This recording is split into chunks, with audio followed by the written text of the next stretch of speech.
Hi everyone, welcome to your May 2023 horoscopes. My name is Kaylin, and today I'm going to be covering the major astrological events for the month ahead. Specifically speaking, I'll be focusing on the full moon eclipse in Scorpio on the 5th of May, as well as Jupiter entering the sign of Taurus for the first time in about 12 years.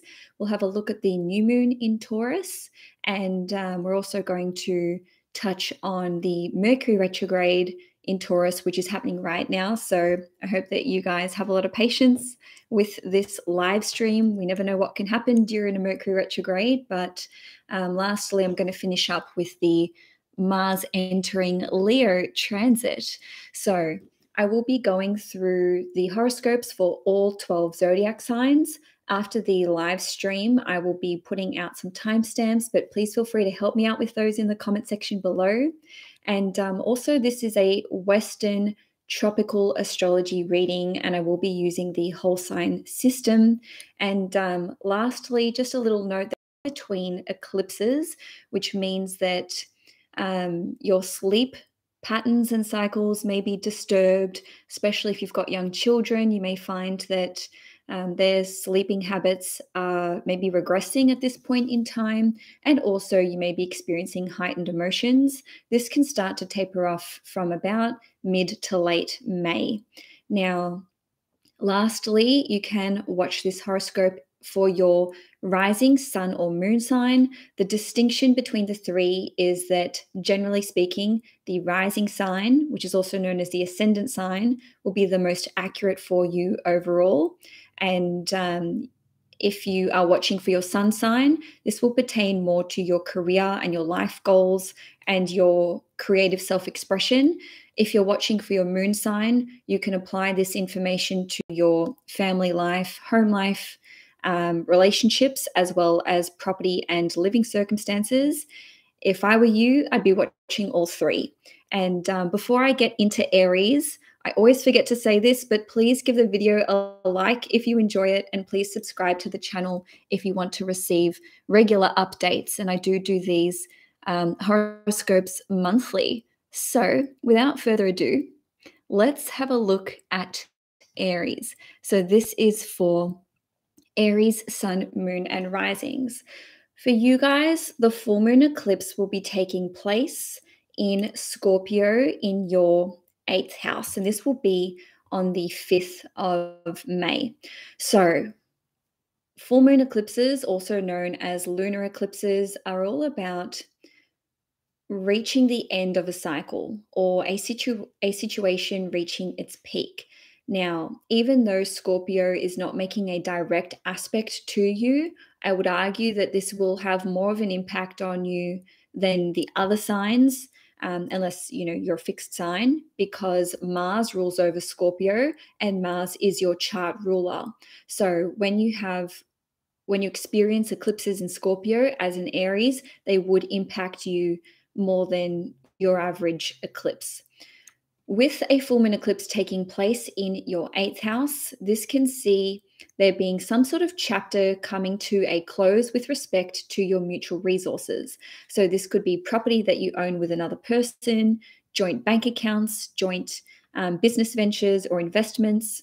If you, let's say, contribute financially to other people, that may be changing in a significant way for you, but also the shoe may be on the other foot. And by that, I mean that maybe you contribute, $100 a week to your parents' mortgage. Maybe you're going to be cutting that off, or you could be, maybe the mortgage is paid off. And if you receive financial support from another person, that could be shifting in a big way. It doesn't mean that it has to come to a close altogether. For some of you, this could even be receiving like a lump sum payment. On a different level, the 8th house is associated with intimacy, vulnerability, fears, addictions, and sex. So you could be having a really big epiphany with respect to one or more of these areas. And this could take you by surprise. Maybe you discover a secret about another person, which could be quite shocking because it is a Scorpio eclipse, which is opposite Uranus. On a different note, though, you may be speaking your truth about something that you've been keeping inside, and maybe this is a secret that you've been holding on to and you finally feel like it's time to reveal this. Lastly, with this eclipse, and obviously there's a lot of different ways it can play out, but another big one is that it's related to addictions and healing. So for some of you, you may be overcoming some kind of addiction, but also there could be some kind of, let's say, trigger for a fear which bubbles up. So this may really be pushing you to address any unresolved fears. And this is a huge opportunity for healing.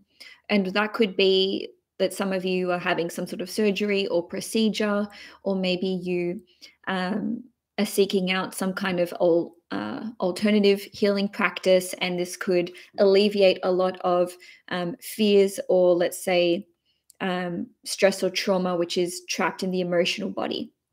So until the 14th of May, we will still be in Mercury retrograde. So Mercury is presently retrograde in the sign of Taurus. So this is occurring in your second house. I'm not going to go into too much detail for this horoscope with respect to the Mercury retrograde, because I did cover it in a lot of detail in my April horoscopes. So you can go and check out my April horoscopes if you want to get the full rundown. Nevertheless, with Mercury being retrograde in your second house, this can indicate that there is a really big focus for you on reorganizing your finances and your resources. Maybe you are analyzing your budgeting system or what your expenses are. The second house is also associated with diet. So you could be changing up your eating habits, or you could be returning to a former diet. So for example, maybe you used to be a vegetarian and maybe you're going back to that now. Lastly, possessions can be returned to you. If you'd lost a valuable or possession, you could rediscover it. And you may be changing up your wardrobe and how you are dressing. So I am still on Aries for those of you who are watching this live. Now, on the 16th of May, Jupiter is going to enter the sign of Taurus. And this is the first time Jupiter's been in Taurus in about 12 years. And every time Jupiter changes signs, we do feel it, no matter what sign you are. First of all, Jupiter is not your ruling sign, and this is not making a major aspect to you, but it is leaving your sign. Okay, so Jupiter has been in Aries for about 11 or 12 months, although it did dip in and out of Pisces. So now that we're getting to Jupiter leaving Aries, I expect that many of you Aries individuals will have undergone some kind of transformation over the last 12 months or so when it comes to confidence, your sense of adventure, feeling more energetic, more motivated. Maybe you had opportunities to travel or to learn something new or to teach, and you could have really changed your whole belief systems when it comes to how you view the world. So wherever Jupiter transits, this is where we are going to be educating ourselves and really getting a lot of hands-on experience. So with Jupiter being in your second house, this can see you learning about finances and resources. So this can be to do with money management, saving money, maybe the value of certain for want of a better term, valuables or possessions, because the second house rules over that. Maybe you'll start collecting something new.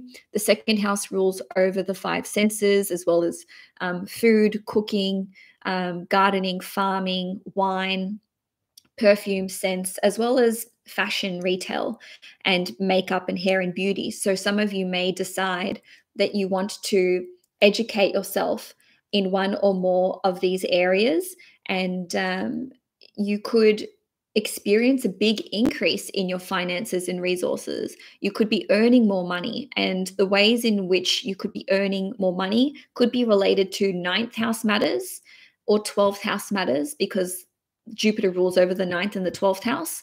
So this could be to do with import and export, travel and tourism, international relations, teaching, the law. Maybe you're receiving some sort of payout from a court case. And also This could be earning money through divinatory practices like tarot, anything spiritual in nature, the music industry, yoga, meditation, the hotel industry. These are all things that the 12th house rules over. And certainly anything Taurine in nature could help you to increase your finances and resources. So maybe you'll be generating more income or a new stream of income through your involvement in finances, cooking, Taurine stuff, gardening, farming, and certainly a lot of you will be focusing on growing your own produce or educating yourself about your food and diet, about food and diet, your diet. I digress. So on the 19th of May, there will be a new moon in Taurus, and this will be at 28 degrees in your second house.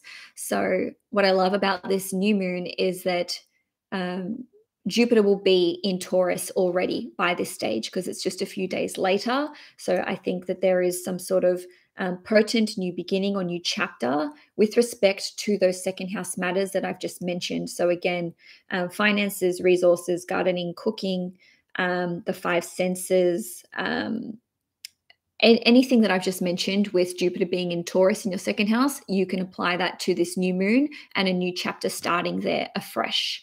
So lastly, for the month, on the 20th of May, which is the day before my birthday, Mars is going to enter the sign of Leo, and it will be transiting Leo in your fifth house for 7 weeks until the 10th of July. Mars is your ruling planet, so wherever Mars goes, whatever it is doing, this represents you as an Aries and where you are placing your focus and attention. So the fifth house is one of the funnest houses in astrology because it rules over creativity, romance, dating, performance, hobbies, passions, owning your own business, and children as well. So you may be wanting to start your own business. If you own your own business, you may be working on new services or products, or you could just be putting a lot of energy and effort into that. The fifth house also rules over sports. So some of you may be getting really active during this period of time. You may put yourself out there when it comes to dating. Mars through the fifth house is like a very, let's say, positive energy for romance, dating, and your sex life as well. So there may be lots of dates that you're going on, or maybe you're putting a lot of energy and attention into your relationship if you're already in a romantic connection. Some of you may decide that you want to start trying to have a family, start a family, or expand your family. Worst case scenario, Mars in the fifth house can indicate arguing with your children or having some difficulties there. Maybe they're being a bit more rebellious or playing up. And, maybe there is a little bit of, let's say, bickering between you and your partner. But because Mars is your ruling planet and it's making a trine to you as an Aries sun, moon, or rising, I would say this is more about the good stuff rather than being at loggerheads with your children or with your partner. And that's about it for Aries. So I'm going to move on to Taurus, sun, moon, or risings, and risings. First of all, happy Taurus season to my fellow Taurians. I myself am a Taurus sun. I'm born at the last moment of Taurus, and I'm a bit biased. I love doing the Taurus reading. Anyway, before I begin, let me just take this tea bag out because this has been brewing for way too long. If you are a Taurus, give me a shout out in the comment section below. Let me know when your birthday is. Are there any 21st of May born Taurians? Birthday twins? Okay, let's get into it. So on the 5th of May, there will be a full moon eclipse in Scorpio, and this will be at 14 degrees in your 7th house. So whether you're a Taurus sun, moon, or rising, you will be feeling this eclipse just because Scorpio is the sister sign to Taurus. So this eclipse is on the same axis as Taurus. And basically this is indicating that there's a change with respect to one or more of your personal relationships.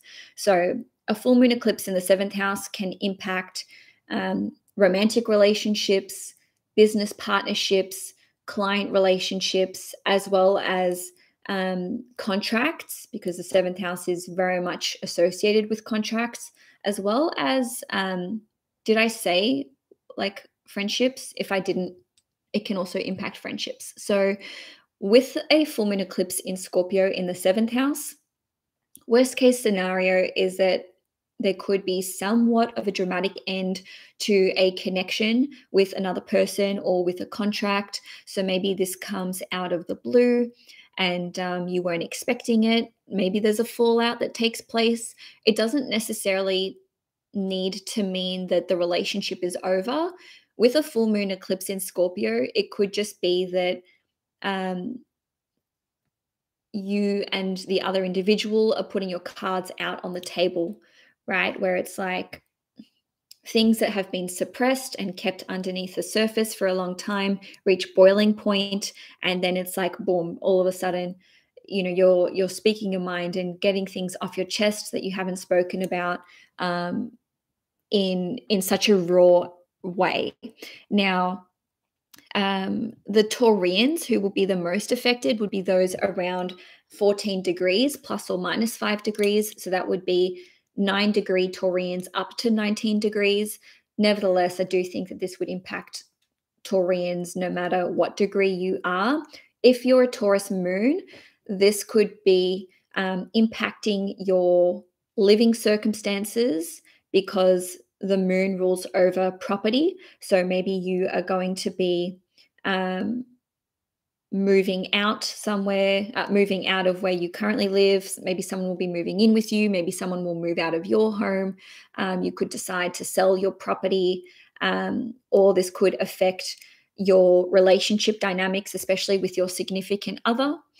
For some of you, you could actually be getting into a relationship because lunar eclipses or full moon eclipses can be about a situation reaching some kind of culmination point, especially if there's been, let's say, a lack of clarity about where you and another person stand. This can be the both of you getting on even footing.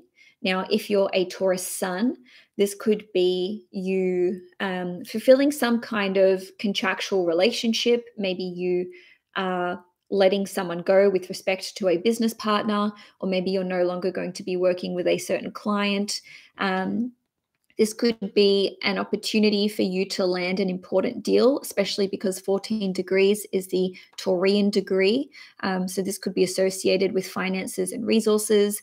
And if you're a Taurus rising, this could impact you on all of those aforementioned areas, because the rising sign horoscope will, generally speaking, be the most accurate overall.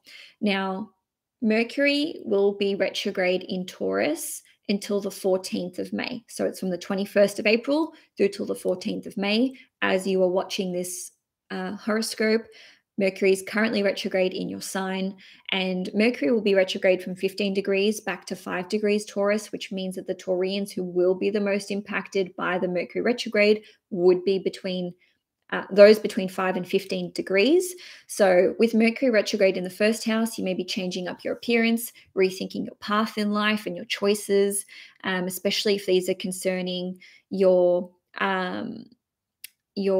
finances, your valuables, and your resources, because Mercury rules over the 2nd house, but also Mercury rules over the 5th house. So you could be having important discussions about children or about your business. If you own your own business, maybe you're making decisions about what to do with your business. You could be changing up the aesthetic or changing up the services that you offer and the products that you sell, or just the nature of it in general. And also, this would very much be a big moment for Taurians to consider who they're dating, their sex life, their romantic life. Maybe you're getting back out there on the dating horse, let's say, because Mercury rules over the 5th house. Or some of you may be having contact with an ex. Maybe you're hearing back from them. Maybe you're the one reaching out.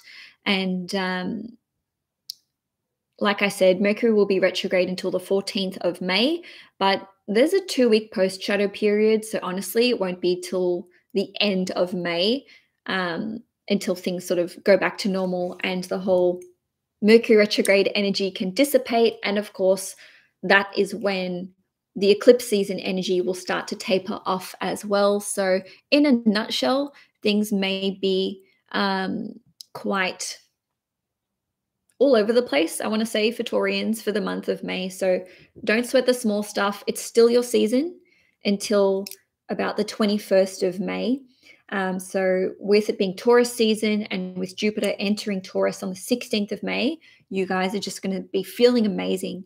And with that being said, let's move into that transit. So Jupiter will enter the sign of Taurus on the 16th of May. It hasn't been there for 12 years, and Jupiter will be in Taurus until late May in 2024. During 2023, Jupiter will only traverse the signs of 0 to 15 degrees Taurus. So if you're 0 to 15, you're going to feel the benefits of Jupiter in Taurus this year. If you're 16 to 29 degrees Taurus, you're going to feel it from, well, let's say in the second half of 2024. Nevertheless, with Jupiter entering our sign, first of all, yay, I'm so excited for this. This can indicate there being travel opportunities. I myself will be spending some time overseas from June, and this is going to be all over my Taurus sun, which I'm excited about. Jupiter rules over travel, education, adventure, higher learning, your belief systems, the law, and also publishing. Okay, so this can see you having travel opportunities, maybe spending time with people of a different cultural background. You could be meeting a lot of foreigners. You could be learning other languages. I personally am going to be focusing a lot of attention on taking up Greek, because for those of you who don't know, I am half Greek. And also, if you used to learn a language and you haven't really practiced that language, you may be revisiting that. So as a personal example, I learned French for 8 years at school, and I'll be going to France in a few months, and I'll be able to utilize that again. So maybe you'll be revisiting languages that you used to learn. Now, Jupiter going through your sign can see you feeling more confident. You can have more adventure in your life, and maybe there's just opportunities for you to expand your worldview. You may become more philosophical. You may be interested in politics. You may be dealing with legal matters.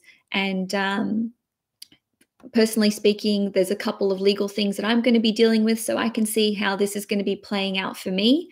And on a different note, you may just have more energy, more vitality. You may even be getting published, okay, if you're a writer, or if you put work out there in the public domain, this can reach a much wider audience. So hopefully my own YouTube channel and business takes off. Again, if you are enjoying this video, give it a thumbs up. If you want to subscribe to the channel and see more content, please do so. Shameless self-promotion there.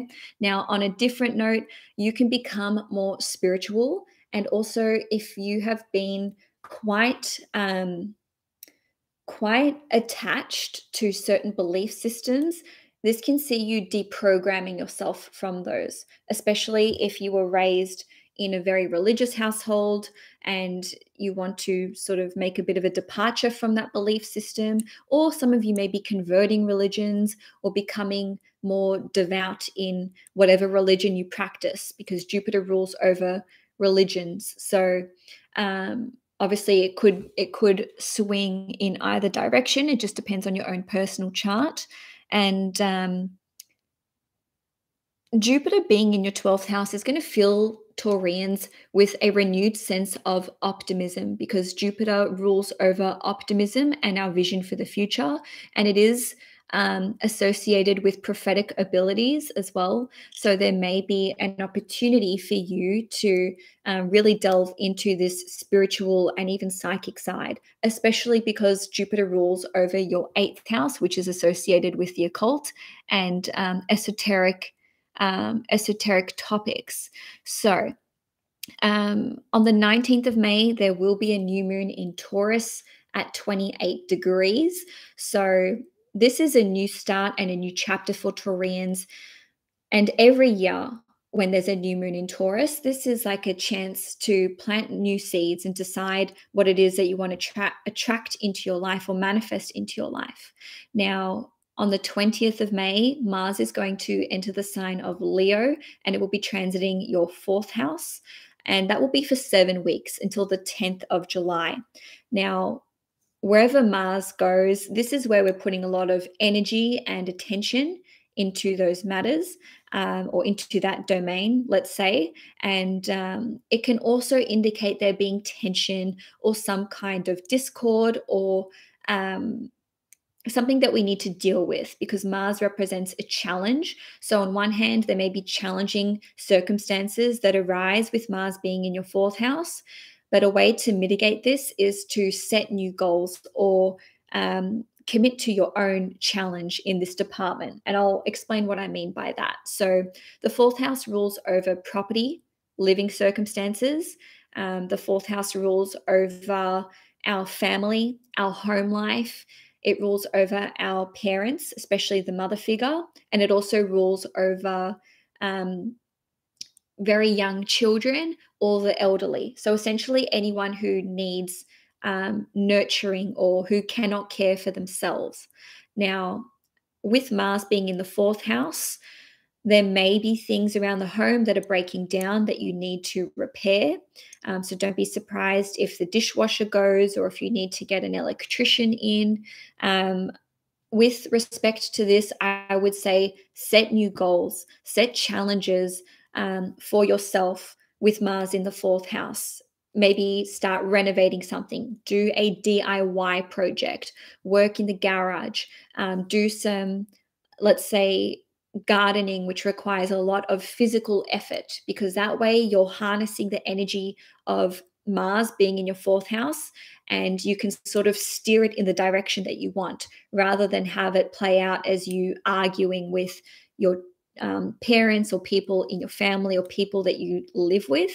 With Mars in the fourth house, some of you may be simply seeking out your next residence. Maybe you are putting your house up for sale, maybe you're cleaning it up, maybe you are seeking out a new lease or looking for tenants, maybe you're getting into farming. The fourth house and the second house are both associated with farming, so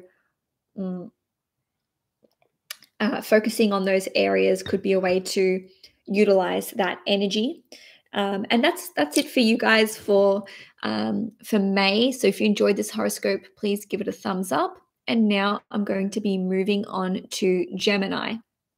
Okay, so Gemini sun, moon, or risings. First of all, I'm a fellow Gemini. I'm a Gemini rising, not a Gemini sun. So welcome to one of my fave horoscopes that I love doing every month. Now, on the 5th of May, the full moon eclipse is going to occur in Scorpio in your 6th house. So full moon eclipses or lunar eclipses are all about a chapter reaching some kind of peak or culmination point. Worst case scenario is that there could be some kind of crisis that occurs here in your 6th house. But with full moon eclipses in the 6th house, I find them to be quite cathartic, let's say, because the 6th house rules over conflict and things that are out of order that we need to attend to. It rules over our work life, it rules over health, and a full moon eclipse in the 6th house can see you finally removing some kind of situation from your life, or maybe even a relationship from your life, which was quite toxic to you, especially because it's in the sign of Scorpio. So maybe you are basically cutting someone out from your life. You may be letting someone go if you own your own business and you have employees, because the 6th house rules over your employees. The 6th house also rules over your day-to-day work habits and work processes. So if there are work systems that are no longer working for you, pardon the pun, you may decide to alter that. Maybe you're letting go of certain practices which are just slowing you down. Some of you could actually have an epiphany about your work and what it is that you want to be doing. So what is or is not in alignment with you. Look, I don't mind a Scorpio eclipse from that perspective, where it helps us to identify the dead weight, because Scorpio rules over excretion. So it's about excreting or doing away or purging what no longer serves us. So this can see you having some kind of breakthrough with work, or maybe you're discovering the root cause of some kind of health ailment. And the sixth house rules over loans. And because this full moon eclipse is at 14 degrees, which is the Taurus degree, there is some sort of financial element here. And Scorpio itself is associated with mutual resources. So really, this could see you actually paying off a loan, because the sixth house rules over loans, or maybe you are receiving money that you didn't think was going to be coming your way if you had loaned someone else money. And lastly, with the full moon in the sixth house, this can see you having some kind of realization about your work and what would be your dream job. Okay, now looking at the Mercury retrograde. So Mercury is retrograde in Taurus in your 12th house from the 21st of April through till the 14th of May. Because Mercury is your ruling planet, we will always be affected by Mercury retrogrades, no matter what sign the retrograde is in. But because this one is in the 12th house, it can have more of an internal impact on you, because the 12th house is very hidden. People can't see what you're doing. And even Mercury in the 12th house is indicative of you being more introspective, going within. The 12th house is associated with yoga, meditation, inspiration. It is one of the creative houses, and it is also associated with spirituality and divination, and also self-sabotaging behavior and escapism. So just to touch on a few points, you may be returning to yoga or a meditation practice. You may revisit a creative project which you haven't touched for a while, or you could be in the editing phase of that. You could go back to see your favorite tarot reader or astrologer, or Reiki practitioner. You could have some kind of realization when it comes to behavior which is self-sabotaging in nature, or maybe you've been procrastinating. And also, because the 12th house rules over escapism, maybe you understand the ways in which you have been trying to run away from certain topics or matters that really need your attention, and you can sort of have a breakthrough when it comes to overcoming these escapist tendencies, if you have them. Not everyone's going to have them, but most Geminis I know, myself included, have a little bit of an issue, or a lot of an issue with procrastination. Now, on the 16th of May, Jupiter is going to enter the sign of Taurus.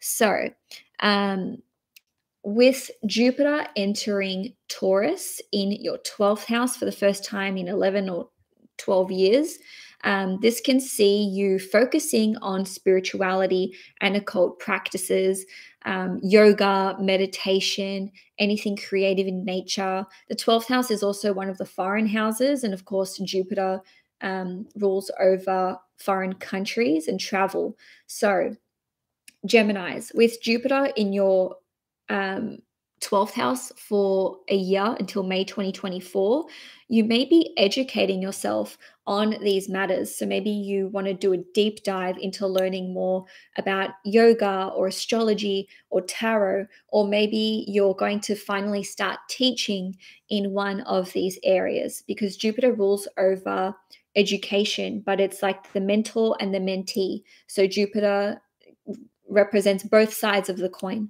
Just as an example, for how this is playing out for me, one of the ways in which it's playing out for me, I've recently gotten into yoga, and I really love it. And I can see myself learning a lot more about yoga and taking this up in a more dedicated and devoted way.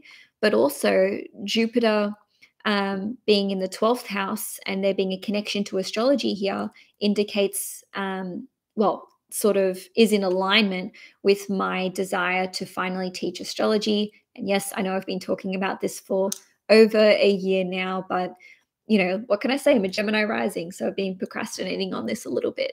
I digress. With Jupiter ruling over your 10th house, this is somehow indicative of what you learn with Jupiter being in your 12th house, being something that supports your career, because Jupiter ruling over the 10th house is associated with your career. Okay, bonus points if you are a Gemini sun, and bonus points if you are a Gemini rising with a Pisces midheaven.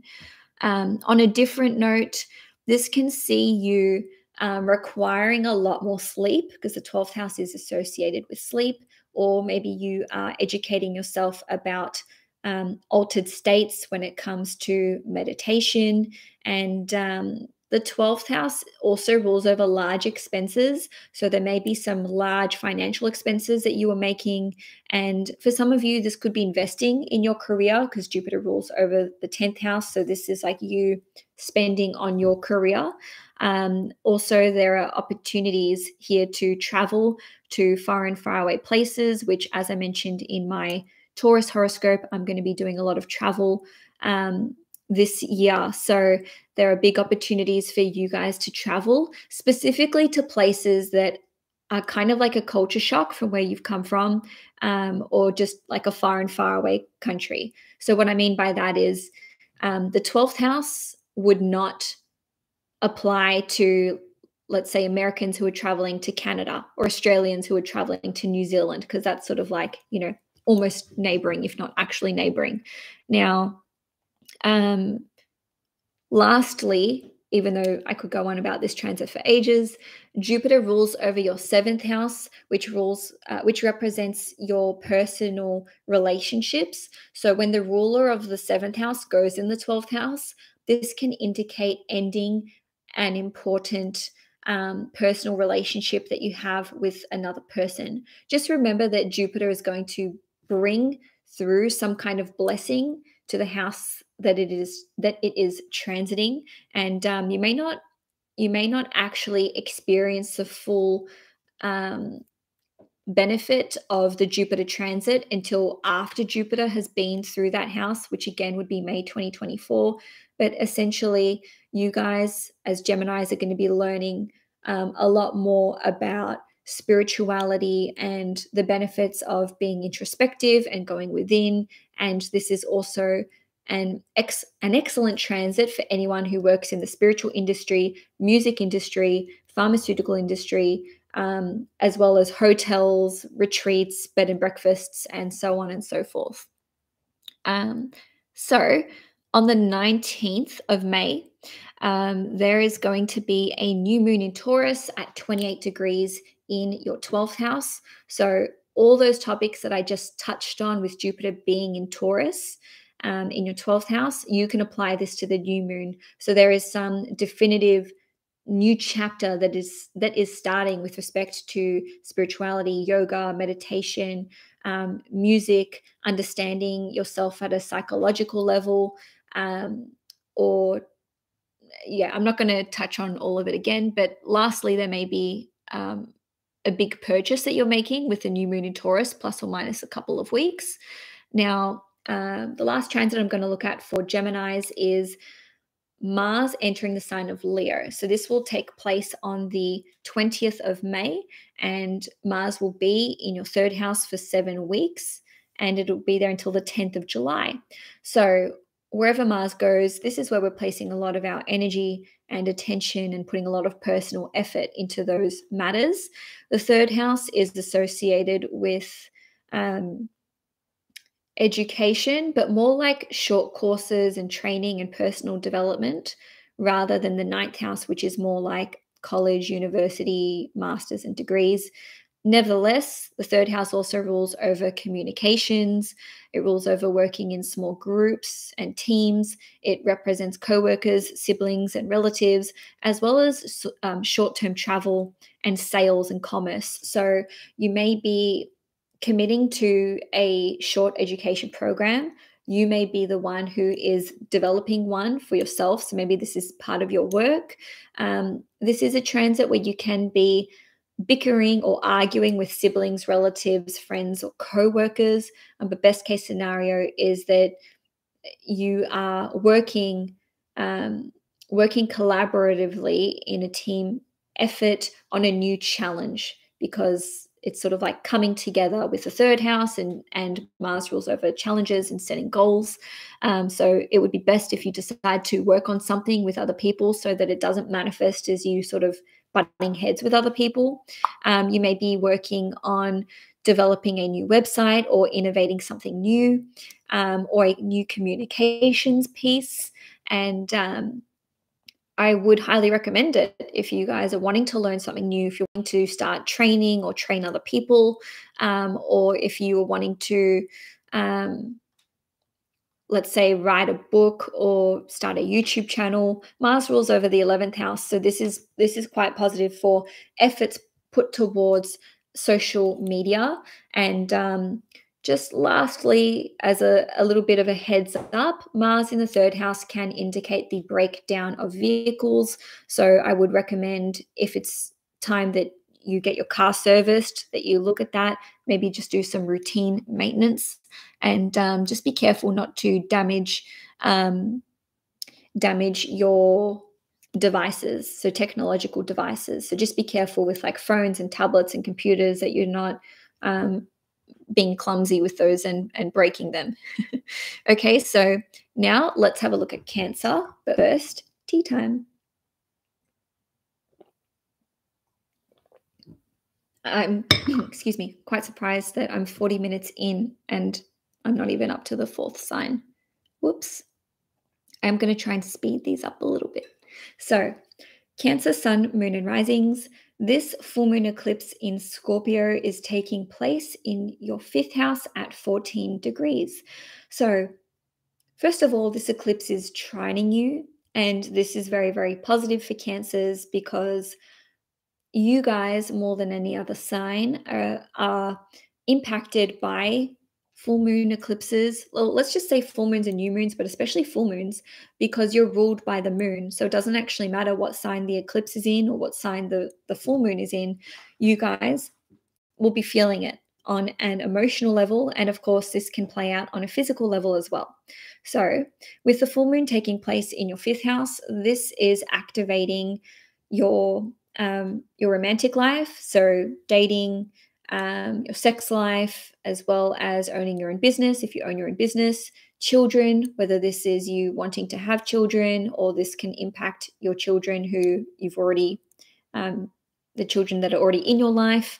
And the fifth house is also associated with our hobbies and our passions and creativity.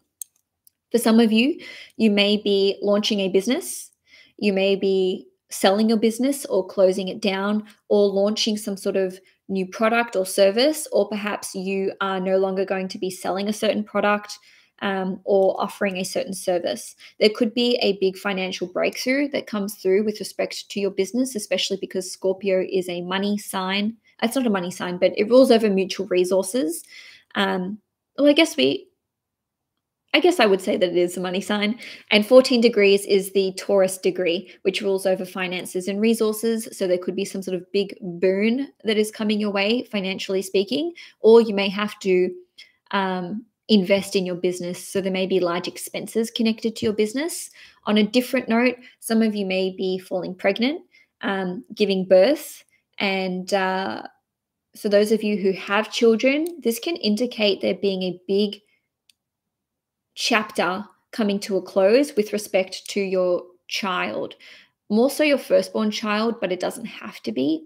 And on a different note, some of you may be getting into a relationship with someone that you've previously been involved with, because the South Node and the South Node can bring someone back from the past.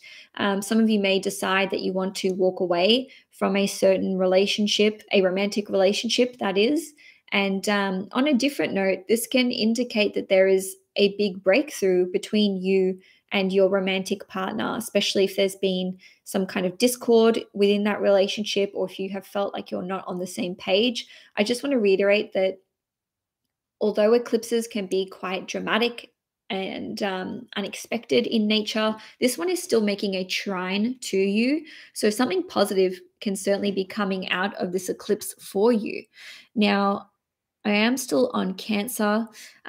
Looking at Mercury retrograde in Taurus, Mercury is retrograde from the 21st of April through till the 14th of May, and it's retrograde in your 11th house. So this can see you getting back in touch with old friends. Maybe you're attending some sort of reunion. You may be editing your social media platform or channel.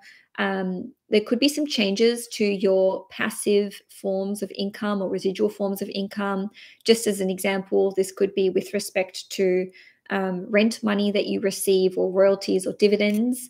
And many of you will be revising your long-term goals and dreams for the future, which is indicated by the 11th house itself. And if you had plans to attend some sort of conference or large event or concert, perhaps anything that involves a group or a community, this can see those dates changing. So just be mindful of that, especially if you were the one hosting an event. If you're setting the date now and it's like between now and the 14th of May or even the end of May, just know that there may be some hurdles to overcome, or that the time or the venue the time of the event may change, or the venue may have to change. So there could just be changes to these large scale events. Lastly, you may be returning to some kind of community that you used to be involved in, or you could be walking away from one if you feel as though your values are no longer in alignment with them. Now, on the 16th of May, Jupiter is going to enter the sign of Taurus for the first time in about 12 years. So Jupiter will be in your 11th house in Taurus from the 16th of May through till the end of May in 2024. So it's 12 months straight in the 12th house. So this can see your long-term goals and dreams for the future being expanded in a really big way. It's sort of like, dream bigger, go hard or go home sort of energy. And this can see you expanding your wider network. You can meet lots and lots more people, whether this is through your industry or just socializing. If you have a social media platform, this can see your audience expanding exponentially. So this is very beneficial for anyone who is on social media, especially for your work, because Jupiter rules over your 6th house. On a different note, this can see you potentially teaching a large group of people, or maybe you are teaching online, just because Jupiter is a planet which represents teaching, and it rules over your 9th house, being Pisces, and that's also associated with teaching. So there can certainly be opportunities for you to share your knowledge with others, or you may be taking up some sort of course which is online. To be fair, the 11th house is associated with PhDs, and with Jupiter ruling over your 9th house, which is associated with higher education, some of you may be taking on a PhD, and this could even be funded by your work with Jupiter ruling over your 6th house, although it doesn't need to be. The 11th house rules over gains, so it is a money house in astrology. So you may be receiving some sort of government benefit. Someone may be investing in you, whether this is like a Kickstarter program, or maybe you're receiving a sponsorship to work abroad. You may be receiving legal compensation for something or damages. And this is also a great opportunity for you to collaborate with other people. That's just on a different level. And certainly you could be involved in a large community. So maybe you're joining some sort of humanitarian cause.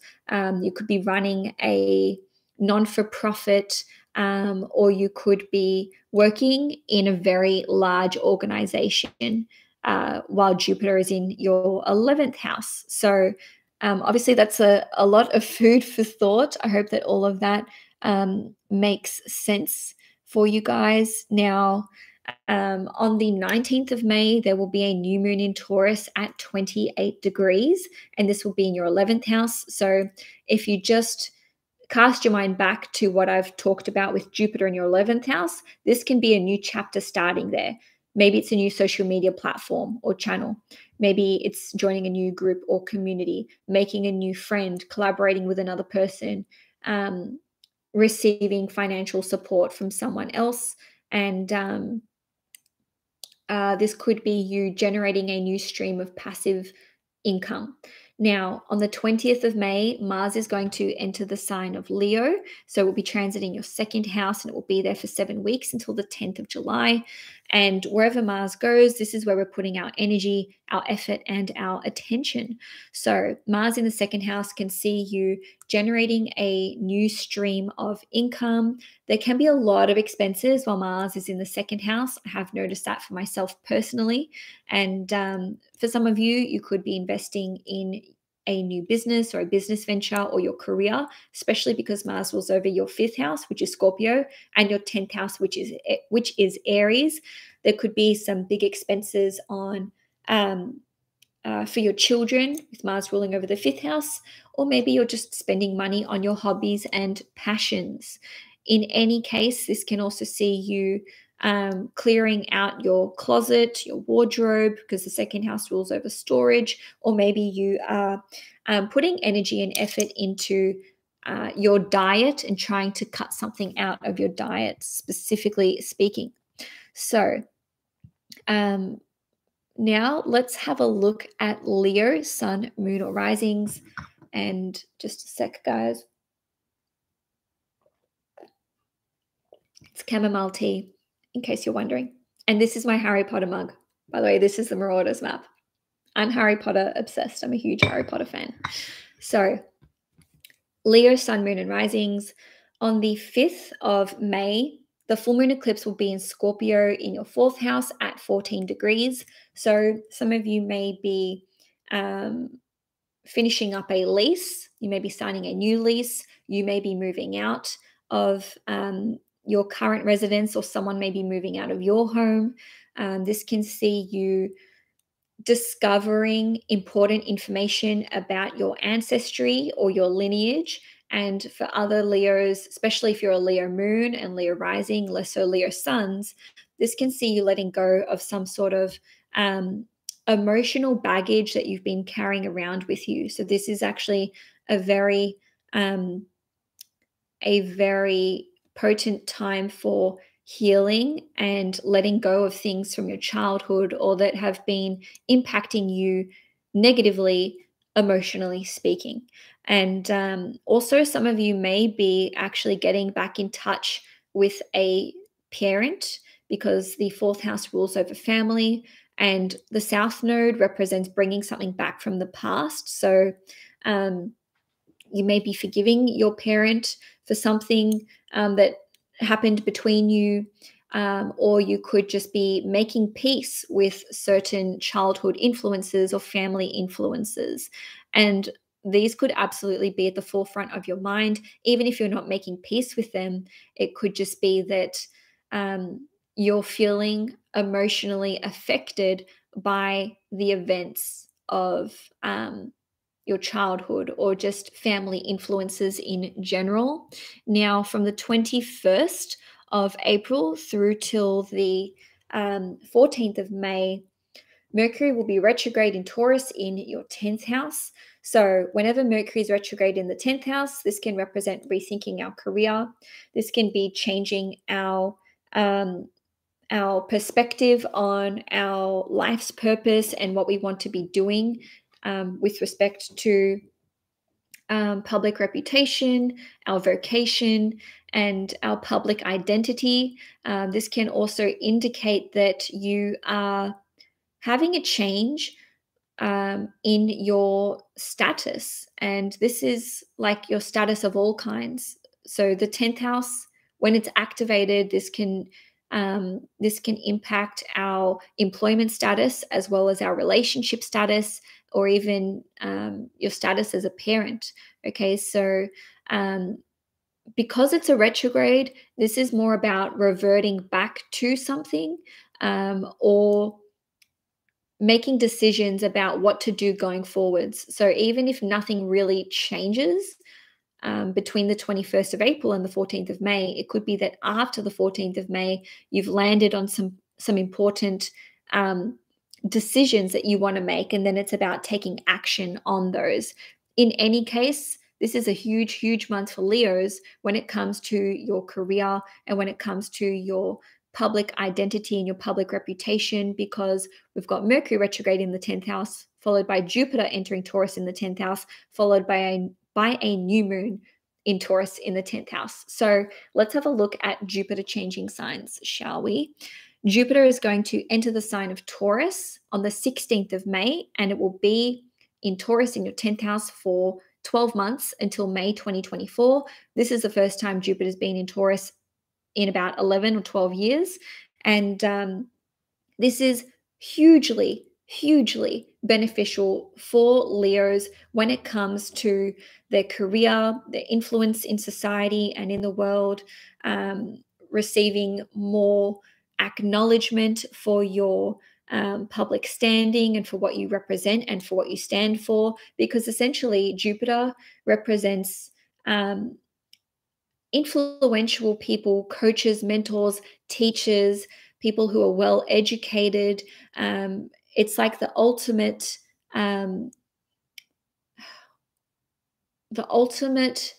influential individual. So Jupiter going through your 10th house can indicate that you have a lot more personal authority, as represented by the 10th house, with respect to the matters that you're talking about. So Jupiter rules over your 5th house, just first of all, which is Sagittarius, as well as your 8th house, which is Pisces. The 5th house rules over dating, romance, children, sports, performance, hobbies, passions, creativity, entertainment, so the entertainment industry. And then Jupiter ruling over the 8th house represents healing, transformation, conspiracies, occult topics, esoteric knowledge, taxes, shared resources and finances, if I didn't mention that already, as well as forbidden topics, taboo topics, and any kind of emergency service or crisis management. So these are the areas with respect or with which you can see your status changing. Okay, so maybe you're going to enter into a relationship and that's made public within that 12-month period with Jupiter ruling over the 5th house. Maybe you'll become a parent. Maybe you will have information and knowledge to share on those 5th house topics, whether that's like sports, creativity, performance, owning your own business. Okay, for any Leos who want to start their own business or who already own their own business, this can see you receiving a lot more acknowledgement and recognition for what it is that you've created or for what it is that you are doing. And like I said, with Jupiter ruling over the 8th house, you can receive more attention for those topics that you may be speaking on or that you may have researched. And some of you may become teachers and educators on those 5th house and 8th house matters. So you guys can also be put through some sort of test when it comes to your education in those matters, because Jupiter being in the 10th house and going over your midheaven, for those of you who have a Taurus midheaven, it's like you guys are being put on display and it's like proving yourself. So when I say test, I don't mean it in a negative way. Jupiter going through your 10th house is one of the most positive transits for career and just feeling more powerful and influential and people listening to you. Certainly your workload could expand. There could be a lot of pressure on you to deliver. You may receive a promotion during this time. You may receive a position of leadership. You may become a teacher or a highly influential figure with respect to your religion, religious practice, or your spiritual practice. And I think I've gone into enough detail there. Very, very positive for you, Leos. Okay. Now, on the 19th of May, there will be a new moon in Taurus at 28 degrees in your 10th house. So again, this could be a new chapter that is starting I hope you guys can't hear that construction outside. That just gave me a little shock. Anyway, so some of you may be starting a new job, receiving a promotion, starting your own business, launching a new part of or a new service in your business or a new product. It's like a new chapter with respect to your public identity. Now, on the 20th of May, Mars is going to enter the sign of Leo. And if I'm not wrong, it's probably been about 2 years since Mars was in the sign of Leo. Anyway, so it'll be in your first house for 7 weeks until the 10th of July. And anytime Mars enters our first sign, which I just had as a Gemini rising, this can see you guys focusing on your physical appearance, maybe working out more, maybe you're having more energy or experiencing more motivation. You could be setting new goals for yourself. You could be setting new challenges for yourself. You may be burning the candle at both ends. So I would just say to be careful that you're not burning out, especially in May, because Mars, Pluto, and Jupiter are all going to make a T-square at 0 degrees. So just be mindful that you're not overextending yourself or overexerting yourself, because you will feel the impetus to set these new goals and set these new challenges, and you may have more energy, but you are at risk of just going hell for leather to put yourself out there and try to do everything at once. So please be mindful that you are taking it easy. So now let's move on to my Virgo moon or risings. I myself am a Virgo moon. So hello, much love to my fellow Virgos. Now on the 5th of May, there will be a full moon eclipse in Scorpio at 14 degrees, and this will be occurring in your 3rd house. So this can see you reading or consuming content that is life-changing, because Scorpio has this transformative energy, and a full moon eclipse or a lunar eclipse in Scorpio can have a really healing impact, especially when it's making a positive aspect to your sun, moon, or ascendant. So this full moon eclipse in your 3rd house is going to be sextiling you, which indicates that there's some sort of beneficial energy there. And also it's going to be opposite Uranus and Taurus in your 9th house, and that's trining you. So for Virgos, maybe you are coming across a book or written material or a podcast, or you watch a documentary which gives you the nugget of wisdom or information that you need in order to help you change your life. On a different note, you could be releasing some kind of communications piece which helps to heal a lot of people, or maybe it's reaching a rather large audience, especially with Uranus being in your 9th house and trining you. So it could circulate and reach a lot of people. A full moon eclipse in your 3rd house can indicate having a very important and clarifying conversation with a sibling, friend, or a relative. On a different note, you may be passing some sort of test or sitting some kind of examination, because the 3rd house rules over tests and exams. It also rules over apprenticeships and short-term education. So some of you may be finishing something up. Maybe you don't even finish it, and maybe you're just like, I'm quitting. I don't like this. This isn't for me. So there could be a little bit of drama involved with the conclusion of some kind of education course or material. Or maybe, worst case scenario is that you could have like a heated discussion, or I dare say an argument with a friend, a sibling, a relative, or a coworker. And lastly, maybe you guys are working on a website and now it's ready for launch, or you're launching a new service or a product, or you could close an important business deal, because the 3rd house is associated with contracts. And Scorpio is about mutual resources. So this could be like a joint business venture, or you could be receiving finances from another person. So financial aid or assistance, especially because the full moon eclipse is at 14 degrees, which is the Taurus degree, which rules over finances and resources. So From the 21st of April through till the 14th of May, Mercury will be retrograde in Taurus from 15 degrees going back to 5 degrees. And this is going to be in your 9th house, which means that the Virgos who will be the most impacted by this will be those between 5 and 15 degrees. Having said that, because you're Virgos, Mercury is your chart ruler. Okay, so this Mercury retrogrades always impact Virgos, and I personally am hit by this doubly so because I'm a Virgo moon and a Gemini rising. So always pay attention to Mercury retrogrades. It doesn't mean that they're a bad thing. In fact, Mercury in the 9th house is trining you. So you may be making changes to your travel plans. You may be rethinking your education, changing classes, teachers, maybe your mentor is going to need to find a substitute, or maybe you just don't want to do you want to choose a different mentor, especially if you're completing a thesis. You may change your thesis topic. Others of you may be going back to school. You may be returning to an education program that you were involved in. And some of you may be returning to a country that you've been to before, because the retrogrades are all about doing something that we've done before. The 9th house rules over your belief systems as well as the law.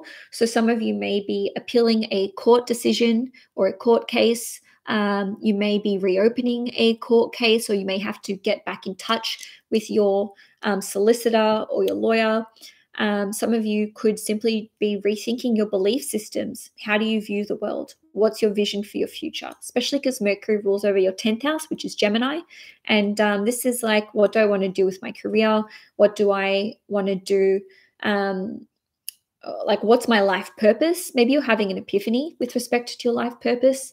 And certainly your ideas or your ideals about what you can achieve with your life and what direction you want to go in may be undergoing a huge revision process.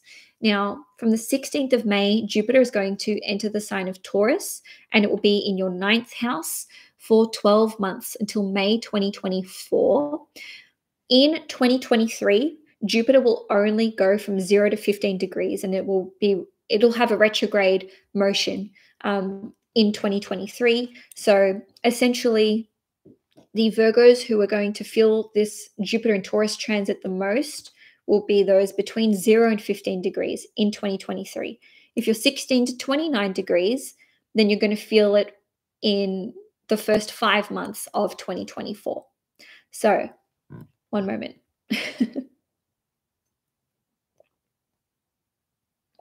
I can't believe I'm not even fully halfway, and I'm an hour in. Oh well. So, with Jupiter being in your 9th house, this is so positive for Virgos because it's trining you. Okay, so this can see you feeling more optimistic. This can see you having more travel opportunities. This can see you having opportunities to teach, to learn, to educate others. So some of you may be committing to a higher education course or program, or you may be becoming a teacher yourself. And as I mentioned, I think in the Taurus reading, this is something that I really want to be looking at in 2023. And looks like this is the perfect 12-month period for me to do so. And I'm a 1 degree Virgo moon. Shout out to my 1 degree Virgos. Now, for many Virgos, you may become more cultured, and by that I mean just learning about other cultures, other ethnicities. You may be meeting a lot of people while you travel. There could be a lot of travel opportunities. I myself am going to be spending several months abroad while Jupiter is in Taurus in my 9th house. And for others of you, this can see you, if I didn't say it already, meeting a lot of foreigners. So meeting a lot of people who just have wildly different cultural backgrounds and roots to you. And for others of you, this can see you initiating some sort of international relocation process. Maybe you are committing to some sort of immigration process, because Jupiter rules over your 4th house, which is where you live. So Jupiter rules over your 7th house, which is contracts. So the time is ripe for those of you who want to relocate to another country or apply for permanent residency or citizenship, or anything which involves you living abroad or working abroad, especially if you're a Virgo sun, although you don't have to be. This can see you guys engaging the services of a coach. Maybe it's a life coach or a business coach. Maybe you are becoming a coach because the ninth house rules over coaching. This can see you getting published. So your creative work may be published and circulated.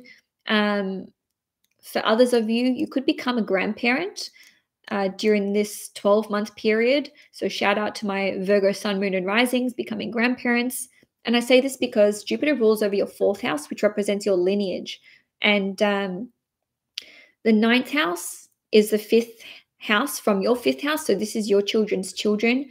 If that's too advanced for you, just leave it alone. I just wanted to educate those of you who may be interested in that. So the ninth house is grandchildren and grandparent energy. Now, on a different note, you may become more interested in politics or in expanding your worldview when it comes to your ideological belief systems. And some of you may be initiating legal proceedings against another person or involved in them. And that is because the ninth house rules over the law. So does Jupiter.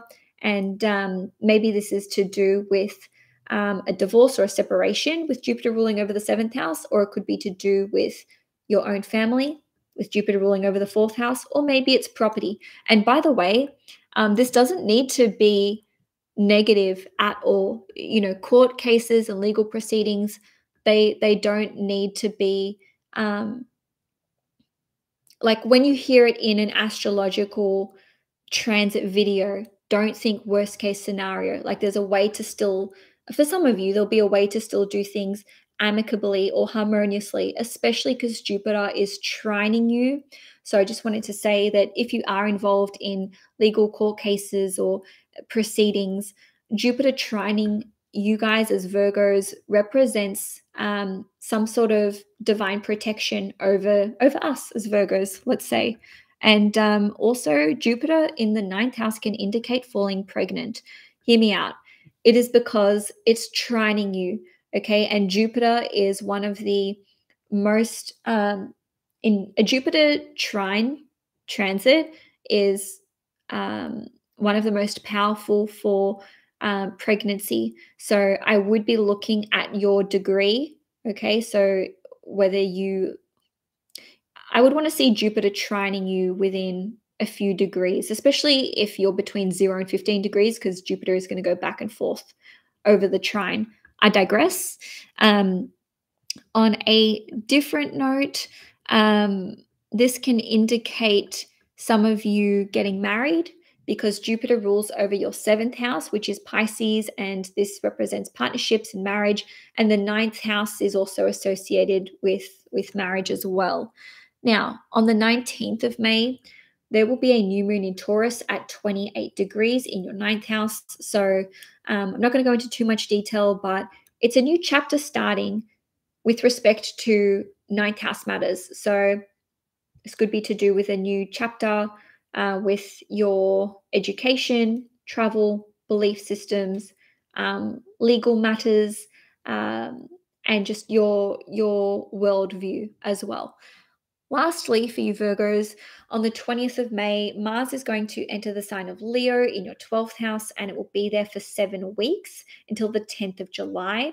So Mars in the 12th house is more like what you're doing behind the scenes. So other people are not really going to be super aware of it.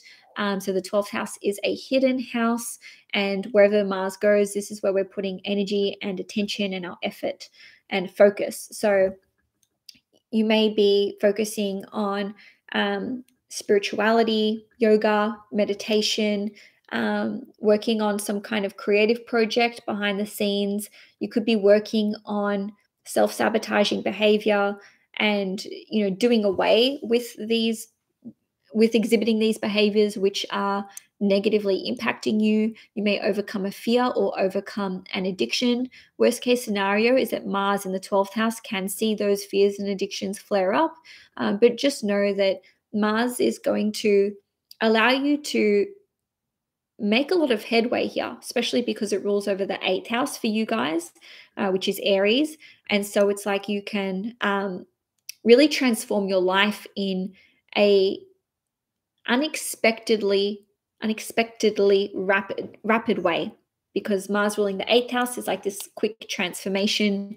And for others of you, you could just be learning a lot about astrology or yoga or meditation. Because Mars is a very physical sign, I would encourage you as a fellow Virgo to set some kind of new goal or challenge. So maybe it's like a 21-day meditation challenge, or if you're doing the physical side of spiritual practice, again, that could be yoga, that could be meditation, or starting some sort of new um, um, spiritual practice, or even swimming, because the 12th house is rules over large bodies of water. So Mars in the 12th house could be that you're doing a lot more swimming. And so now let's have a look at Libras. And this officially marks the halfway point. So this will be for Libra, Sun, Moon, and Risings. Just one sec, you guys. And just by the way, shout out to everyone who is watching this live. I really appreciate all of your support, and you guys are the best. Okay. Libra, Sun, Moon, and Risings. On the 5th of May, there will be a full moon eclipse in Scorpio in your 2nd house. So this can see you letting go of some stream of financial income. This doesn't need to be a negative thing, by the way. It's just like maybe you have multiple streams of income and you're like, I can't keep this up anymore. I need to focus on these ones. So I need to let go of that. Some of you may be receiving a lump sum of money, especially because the 2nd house is your personal finances and resources. But in the sign of Scorpio, it's like someone sharing with you or someone helping you. And we're doubling down on this financial aspect because 14 degrees is the Taurus degree. Now, some of you may be receiving like a family heirloom, or you could be clearing out your closet or wardrobe or giving away some of your possessions. Some of you may discover a long lost valuable or possession. Maybe you thought that that you'd lost it. Maybe someone returns it to you. Maybe you thought that your grandmother would never give you her diamond ring, and she's like, here you go. On a different note, the 2nd house rules over our diet. So this can see you closing a chapter when it comes to a specific diet. So maybe you're vegetarian and you're like, no, I'm not going to be vegetarian anymore. Or maybe there could be some kind of discovery for you guys of food allergies. So you may be finding yourself in a position where you have to like give up dairy or gluten.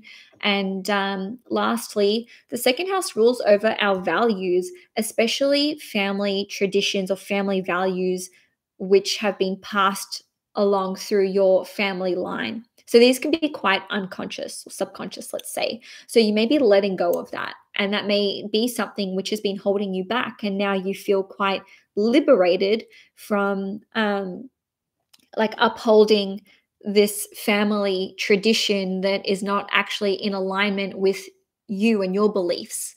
Now, from the 21st of April through till the 14th of May, for you Libras, Mercury will be retrograde in Taurus in your 8th house. So this can see there being a big shift when it comes to finances. And you know what?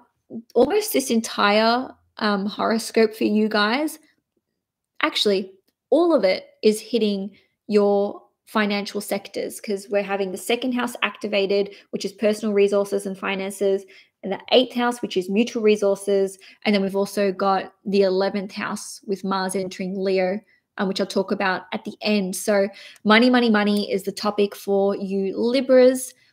I digress. From the 21st of May through till the 21st of April through till the 14th of May, Mercury is retrograde in Taurus in your 8th house. So this can see there being changes to your mutual resources. How much are you contributing to other people? How much are you receiving? Maybe you're changing up your insurance policy, or any kind of any kind of resource or financial contract that you have that involves another person. You could be getting back in touch with someone that you used to be intimate with, or an intimate or sexual relationship that you used to be involved in can actually be reignited, because the eighth house rules over sex and intimacy. And also, some of you may be overcoming a fear or overcoming an addiction. If you had a surgery which was delayed, this can see you actually having it take place during the Mercury retrograde, or maybe some of you are having a follow-up surgery during this time because the eighth house rules over surgeries. And some of you may be revisiting an astrologer or a tarot reader or a psychic or a medium that you've seen before, because retrogrades are to do something that we've done before, especially Mercury retrogrades.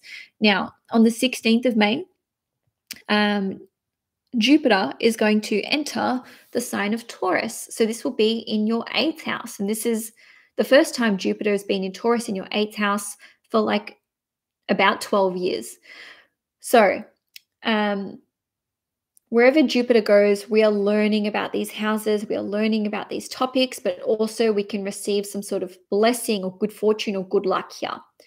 This means incredibly deep and profound healing is going to be taking place for my beautiful Libras, because the eighth house is associated with these deep transformations, these rapid transformations as well. And it's about healing and going within. So if you have having Jupiter in the eighth house can see some of you receiving an inheritance. This person does not need to pass away for you to receive it. I've mentioned this in previous videos, but I have personally received money from my grandparent who has now passed away. But he wrote me a check for $1,000 like 2 or 3 years before he passed away, and he wasn't even sick. So some of you may be receiving an inheritance or maybe an heirloom which comes to you beforehand. Also, some of you may actually be falling pregnant because the eighth house is associated with fertility. And some of you may receive a big increase in pay or a lump sum of money. This could be through a joint business venture, or this could be through sales, especially because Jupiter rules over your third house, which is Sagittarius, which represents sales, as in the third house is sales. And for others of you, if you are in a committed romantic relationship, your partner may receive a big increase in money. Now, you could receive a payout when it comes to an insurance claim. And on a different note, you could be receiving life-changing advice because Jupiter rules over coaching and counseling and psychologists. Or the eighth house rules over psychology, and Jupiter represents these coaches and these mentors who share wisdom with you, which can change your life. And certainly many of you will be doing a real deep dive into occult topics and esoteric matters, so you can educate yourself or receive an education in those areas. And for others of you, a new sexual relationship may begin while Jupiter is in your 12th house. Now, on the 19th of May, there will be a new moon in Taurus at 28 degrees in your 8th house. So again, there could be a new chapter here. So going into business with another person, your partner earning more money, you sharing your resources or finances with another person. You could start seeing a psychologist or a psychiatrist. You could start an astrology course or learning tarot. You could see an astrologer or a tarot reader, maybe for the first time with the new moon here in the 8th house. And new moons equal new chapters, a new chapter starting in our lives, essentially. So lastly, Libra, on the 20th of May, Mars is going to enter the sign of Leo, and it will be transiting Leo in your 11th house for 7 weeks till the 10th of July. The 11th house rules over communities, large-scale events, your wider network, collaborations, social media. And so some of you guys may be focusing your energy and attention on starting a new social media platform or expanding the one you already have. The 11th house is your long-term goals and dreams, and Mars represents challenges. So you may be setting new goals and new challenges for yourself with Mars in the 11th house. You could just be really gung-ho about working hard on your long-term goals and dreams. You may join a new group or a community. Worst case scenario is this can represent fighting with friends or walking away from a community that you're involved in. The 11th house also rules over older siblings, so there could be tension with older siblings. But to be honest, Mars in the 11th house is sextiling you. This is positive. When I had Mars in my 11th house in Aries, I was just like working really hard on my YouTube channel and also working on long-term goals and dreams and just putting my attention towards those. And also this can see you working on developing a new form of passive income. So now let's have a look at Scorpio, Sun, Moon, and Risings. Just a sec, guys. I've got 4 signs left and I'm like, come on, third, come through.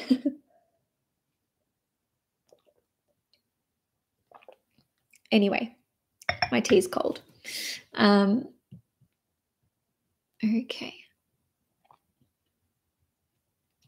So Scorpio, Sun, Moon, and Risings. This is an enormous month for you, and that's for more than one reason. First of all, we've got the full moon eclipse in Scorpio in your first house, but then we've got this huge activation of Taurus in your 7th house, and any transits that are occurring on the 1st and 7th house axes.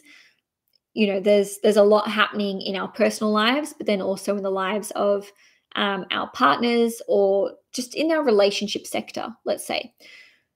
A full moon eclipse in your first house as a Scorpio, Sun, Moon, or Rising will impact you no matter what kind of Scorpio you are. Having said that, the Scorpios who will be the most impacted will be those at 14 degrees and then plus or minus 5 degrees. So we're looking at 9 degrees through till 19 degrees Scorpios. When we have a full moon eclipse in our first house, this can be really liberating because we can have epiphanies and breakthroughs and realizations about what we want to let go of, what no longer serves us. In the sign of Scorpio, this is about purging toxicity from our life. So it's like, is this serving me? Is this relationship serving me? Are we on the same page? Do I still want to be in business with this person? Do I still want to be in a relationship with this person? This can see there being a breakthrough with relationships, especially if you feel like you and the other person haven't been seeing eye to eye. This can see you guys, if you're Scorpio Sun, maybe having a breakthrough with your career or walking away from your job or from an industry if it no longer works for you. Maybe you're looking at closing down your business, or you could be launching a business if you are a Scorpio Sun or perhaps Rising. If you're a Scorpio Moon, this could be more about changing up your property and living circumstances. So maybe you are moving out or someone's moving in, or you're finishing up a lease or buying a new property. This could see you having an epiphany when it comes to the family dynamics between you and parents or you and your children. The moon rules over relationships of all kinds. So honestly, a Scorpio moon individual, especially around 14 degrees, is going to be feeling it on that emotional level, and there can be some really big shifts with relationships. And if you're a Scorpio rising, I mean, honestly, this can impact you in all of those aforementioned ways. And it won't just necessarily hit on the 5th of May. This could be like 2, 3, 4 weeks before, or maybe 2, 3, 4 weeks after. From the 21st of April through till the 14th of May, Mercury will be retrograde in Taurus in your 7th house from 15 going back to 5 degrees. So that means that the Scorpios who will be the most impacted will be those from 5 to 15 degrees. So you may be getting back in touch with an ex, hearing from an ex, maybe getting back with an ex. You could be hearing back from former clients, or people that you used to do business with, people that you haven't heard from in a long time in the way of friends, or co-workers. You may be renegotiating contracts, and you could be rethinking your values when it comes to your relationships with other people. Now, from the 16th of May, we are going to see Jupiter entering the sign of Taurus. Also, just a quick shout out. Thank you, Sonia. Thank you for the donation to my channel. That's really generous and very much appreciated. Now, on the 16th of May, Jupiter is going to enter the sign of Taurus in your seventh house. And in 2023, you're looking at 0 to 15 degrees Taurus. So the Scorpios who will be the most impacted in 2023 will be those between 0 and 15 degrees. If you're Scorpio between 16 and 29 degrees, you'll feel that in the first 5 months of 2024, more so. But of course, still this transit will apply to you nevertheless. Jupiter in your seventh house, what can we say? More friends, more clients, liberation and freedom from contracts or client relationships that are holding you back and that are no longer in alignment with you. You can have way more friends come into your life, and these are like close personal one-to-one friendships. On a different note, if you own your own business, you may be having like meeting a lot more clients, or there may be new services that you are offering. You may engage the services of a tutor. So this can represent one-to-one learning or one-to-one tutoring or coaching. You may be collaborating with a lot of other people. Jupiter rules over your fifth house, which is Pisces, and the fifth house is dating and romance. So, and it also rules over children. So Jupiter ruling over the fifth house, going into the seventh house, this is a big indicator for Scorpios getting into a romantic relationship, if that's what you want. And also, Jupiter opposing you could activate a pregnancy for you, or Jupiter transiting your seventh house could indicate that your significant other is falling pregnant, because your seventh house is their first house. And honestly, if you work in sales or negotiations, or if you work in foreign affairs, or you're a lawyer, this can see there being a huge expansion in your career. So you can see a lot of growth and progress in those sorts of industries. And on a different note, this can see you being a real support system for friends, because it's that seventh house of one-to-one relationships. So you can find that lots of people are coming to you for advice, and you're just like, what do they call it? An agony aunt. My dad used to say I was that for my friends. Anyway, I digress. So this can see you guys sharing a lot of advice with people that you know. People are just coming to you and they're like, please, can you help me? What do you think of this? What do you think of that? But this can also see you receiving life-changing advice from other people as well. This is just hugely positive for relationships of all kinds. So even if you are in a romantic relationship already, you may be getting engaged, you may be getting married, maybe you're going to travel with your significant other or learn something new. If you have wanted to exit a romantic relationship and you just haven't had the courage, or you just didn't feel ready, Jupiter going through the seventh house can see you finally making that decision. Okay, but just remember, Jupiter is going to bring a blessing to you. So yes, it can indicate a relation, the disintegration of a relationship or the breaking down of it. But somehow this is a blessing. Whether you see it that way or not, Jupiter is always going to bring you good fortune, good luck, and blessings into your life. So on the 19th of May, there will be a new moon in Taurus at 28 degrees in your seventh house. So this can be a new contract, new client relationship, new business, maybe a new relationship starting in an official capacity. Just as I said that, there's 111 people watching live. So that's 111. I digress. The new moon in the seventh house could be a new friend, a new collaboration, or if you're in a romantic relationship already, this could be a new chapter that's starting in the life of your significant other. Now, on the 20th of May, Mars is going to enter the sign of Leo, and it will be in Leo in your 10th house for 7 weeks until the 10th of July. So Mars in the 10th house can see you guys really working on your career, your vocation, applying for a promotion, being more noticeable, or let's say your efforts being more noticeable in the eyes of your boss or anyone who's in upper level management. Mars is your chart ruler. So whatever Mars is doing, its activity in general is going to impact you as Scorpios. And Mars rules over your 6th house, which is work. So this really is a work intensive period for you. Don't be surprised if you're burning the candle at both ends, if you have more on your plate with respect to work than normal. And for others of you, worst case scenario is arguing with your boss or going head to head with an authority figure. Be careful when it comes to getting in trouble with the law. Mars in the 10th house is just one of those key transits for getting booked for speeding, just anything which involves an authority figure penalizing you. I would just be mindful of that. But really, this can see you guys taking action when it comes to positions of power and leadership, even if you're not in the workforce. Some of you may be resigning, retiring, or taking on some kind of leadership position where people are looking to you to take action and to be, an inspirational figure. So that's it for Scorpio, Sun, Moon, and Risings. Let's move on to Sagittarius now. Formal signs. So just bear with me. It's like an hour and a half in, and I need to keep hydrating. So I'm going to cover Sagittarius, then we'll finish up with Capricorn, Aquarius, and Pisces.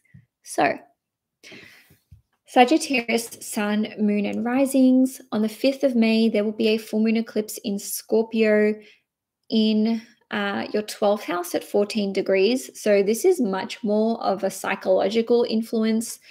For Sagittarians, this can be overcoming certain fears, overcoming addictions, understanding your potentially self-sabotaging behavior, whether this is to do with procrastination, escapism, being non-committal. The 12th house is also associated with creativity, so you may be finishing up some kind of creative project. You could be having some sort of intuitive download, because the 12th house is associated with inspiration and intuition. So a full moon eclipse in Scorpio in the 12th house could be like receiving an important message in your dreams or while you're meditating, or maybe it's an important message while you're practicing tarot for yourself, or maybe you see an astrologer or a tarot reader. In any case, this represents potentially life-altering intuitive advice and spiritual advice, whether that comes through you or another person.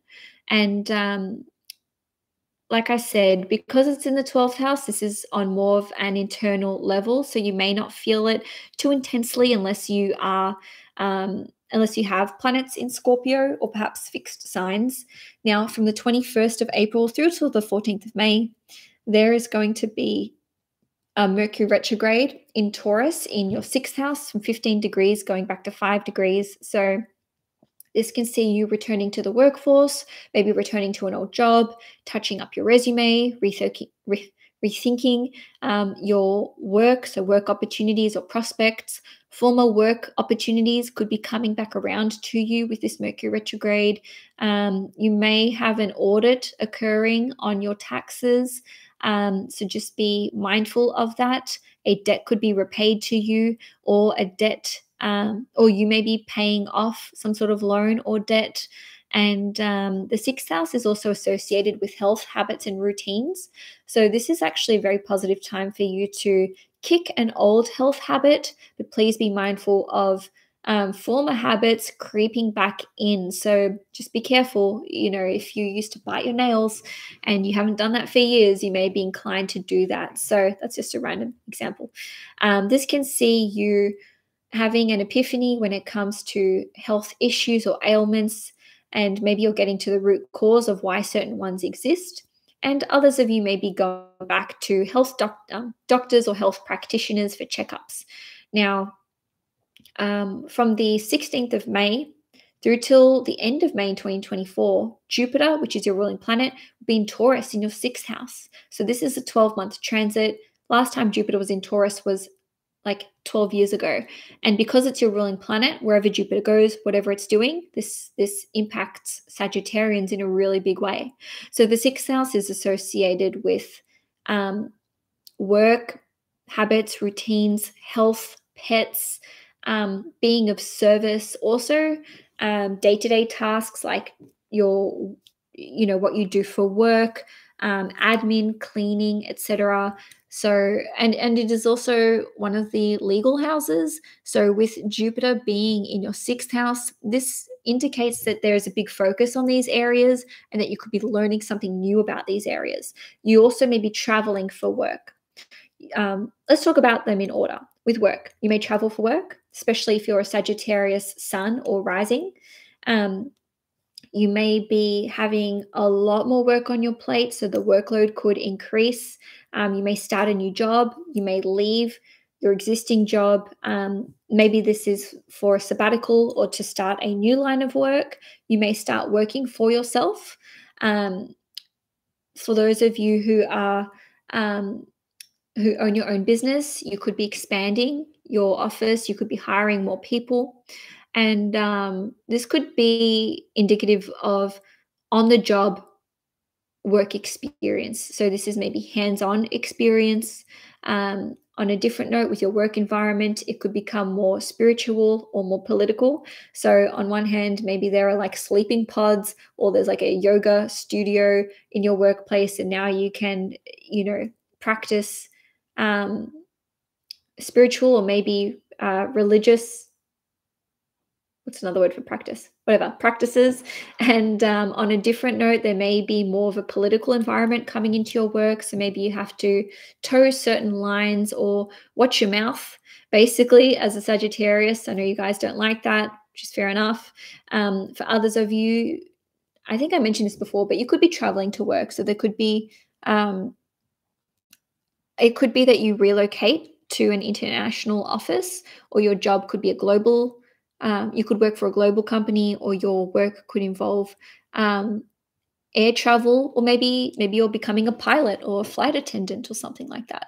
Now, on a different note, first of all, let me say this is bringing a huge blessing to your work life. Maybe you're more spiritually in alignment with it. You're feeling more fulfilled by it. There are more opportunities.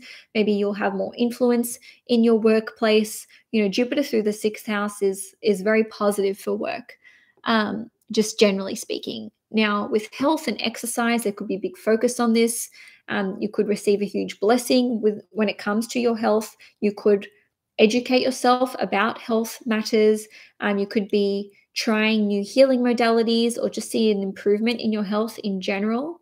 And this can see you forming important habits for your long-term future, because the 6th house is like your habits and routines. So lastly, you may pay off a loan. You may receive a loan, because Jupiter rules over wealth and generosity and benevolence. Maybe this, and also anything that's large. This could be a large loan that you pay off, or a large loan that you receive.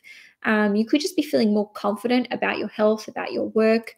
And also some of you may be receiving a blessing in the form of a pet, because the 6th house is pets. So you could adopt a pet. You could, your pet could go through a healing process. And also for some of you, your work may involve pets. And lastly, Jupiter rules over the 4th house for you guys, which is Pisces. So the 4th house is property and living circumstances. So the ruler of the 4th house and the 6th house indicates that you may be getting a loan to purchase a property, or maybe you will have tenants move into your investment property. With this, just be careful not to become a workaholic.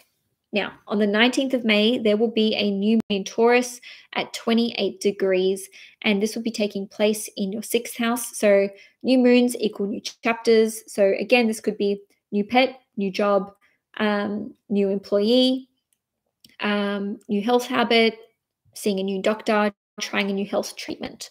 On the 20th of May, Mars will enter the sign of Leo, and it will be transiting your 9th house for 7 weeks until the 10th of July. So Mars in the 9th house can see you focusing on learning something new. So education, maybe you are teaching, maybe you're doing a course, maybe you are going to be making plans to travel, because the 9th house is associated with travel. It's also associated with belief systems, so political beliefs, spiritual, religious, etc.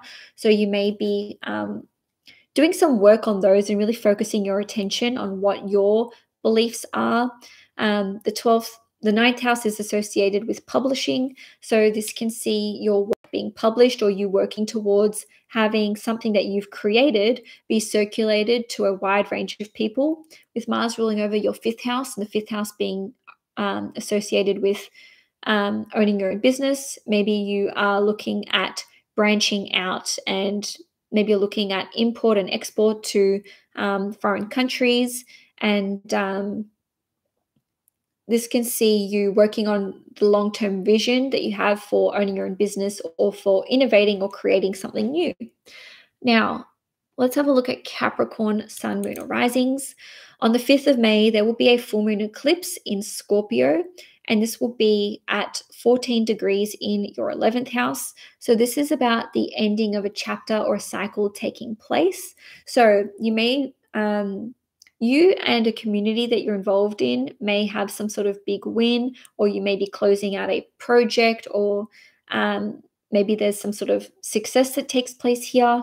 So it's like the successful launch of a group project or community project. You may achieve a life goal of yours, or long-term goal or dream, or maybe you're letting go of a long-term goal or dream of yours because it's no longer in alignment. This can see you receiving financial aid or assistance, because the 11th house rules over investors. On a different note, you could be, let's say, reaching some sort of end with a contract, especially if this is financial in nature. So it could be drawing to a natural close, or you could just be walking away from a financial contractual relationship. And for others of you, you could be attending some sort of reunion with people who you went to school with, or who you used to be involved with in terms of your wider network. This could see you launching something on like a social media platform, which garners a lot of attention. And lastly, the 11th house is associated with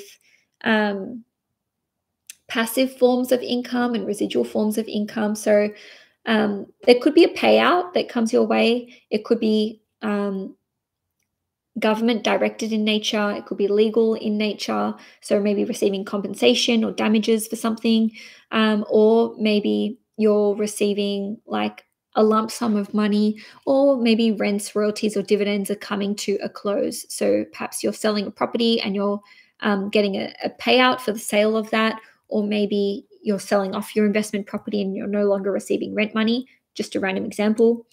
From the 21st of April through to the 14th of May, Mercury will be retrograde in your 5th house, and this is in the sign of Taurus.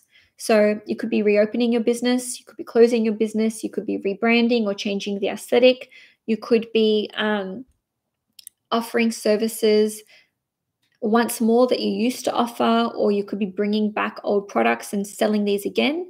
You could be changing your mind about whether you want to start a family or expand your family, or you could be revising your parenting style. You may be re-entering the dating pool, getting back with an ex, hearing back from an ex, or reaching out to an ex. From the 16th of May 2023 until the end of May 2024, Jupiter is going to enter the sign of Taurus, and this will be in your 5th house. Just a sec, guys. Okay, so this is really, really positive for Capricorns, because Jupiter is going to be trining you as a Cap, Sun, Moon, or Rising. And the Caps who will be the most impacted in 2023 will be those between 0 and 15 degrees. If you're 16 to 29 degrees Capricorn, you're going to feel this more in the first 5 months of 2024. However, Jupiter in your 5th house is going to bring you more love, joy, happiness. You'll be prioritizing yourself. There may be opportunities for you to go on a vacation or a trip, or just more vacation opportunities in general. You can just experience more good fortune and good luck coming your way, good karma or dharma, let's call it. This can see you having a lot of success in your business if you own your own business. Maybe you create your own business. Maybe the one that you already have is expanding, so business can expand, more sales, more knowledge on how to run your own business. You can feel more creative and more inspired. Positive news for you guys. Okay, so Jupiter in the 5th house can see you meeting someone, falling in love. The 5th house is dating and romance. This can see the spark being reignited in your romantic relationship if you're already with someone. More sex as well. The 5th house rules over sex, as does the 8th house. So, this is positive for you guys in that respect. If you have children, this can see there being a blessing coming to the life of your child, especially if this is your firstborn child, although it doesn't have to be. Because Jupiter is going to trine you from the 5th house and it rules over children, this can see you becoming a parent or falling pregnant. Now, this can see you maybe teaching children, because the 5th house rules over children of all kinds, or maybe there's going to be nieces or nephews that come into your life which bring you some kind of blessing. The 5th house also rules over sports, performance, so you may have opportunities to perform. Maybe you're going to be, cast in a play or a film, or give some kind of sporting performance. And the 5th house is like your hobbies and passions. So you could be discovering something which brings you more joy and which brings you more passion. And I'm just really excited for the Capricorns that I know, and of course all of you guys, for this transit, because I know things have been difficult for you guys. So you'll just be feeling so much better and happier and optimistic in general. On the 19th of May, there'll be a new moon in Taurus in your 5th house at 28 degrees. So new moons equal new chapters. So again, we're looking at those 5th house topics. A new moon in your 5th house could indicate starting to get back out there with dating. Maybe you date someone new. Maybe you enter a new relationship.